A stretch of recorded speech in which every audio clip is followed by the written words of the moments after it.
First, to our top news this hour. Israel's opposition and a section of the public are coming down heavily on the government's plans to overhaul the judicial system. In the latest, Justice Minister Yariv Levin is willing to discuss the opposition's compromise proposal for the judicial overhaul plan. Well, the offer comes after a turbulent day which witnessed some 90,000 people protest in Jerusalem. Among the protesters were former prime ministers including Yair Lapid and Ehud Olmert. Former Defence Minister Benny Gantz was also present at the demonstrations. This comes after the Knesset's Constitution Committee voted to send the first chapter of the plan to the plenum for a first reading, while oppositions chanted slogans of shame at the ruling members. Some opposition members were forced out of the meeting. One of the bill's plans to curb the High Court's justice power to exercise judicial review.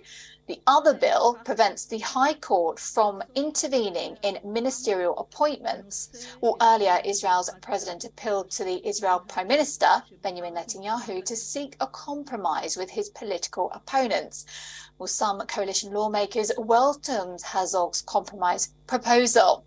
Well, for more with our live correspondent now, Jodie Cohen, who is at the scene for us. Jodie, just fill us in on more about the situation. Can the latest move by the Justice Minister really be seen as a step towards reconciliation amid these massive protests?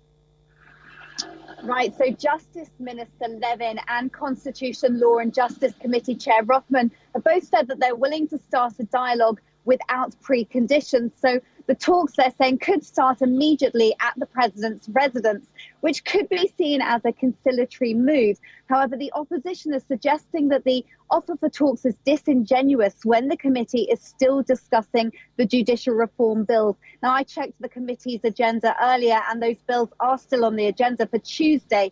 Remember, on Monday, as you said, the committee passed the first of the judicial reform bills. That's the one regarding the rebalancing of the judges' selection panel and making the quasi-constitutional basic laws immune from judicial oversight, which critics say gives the government too much influence. Now, the parliamentary process does mean that the bills at the committee stage are still far from becoming laws. They've obviously got to go through all the readings in the Knesset.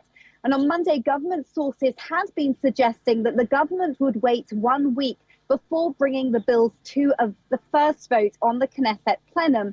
And that was after President Herzog's statement to the nation calling on Rothman not to bring the bills to a first reading before these issues are resolved.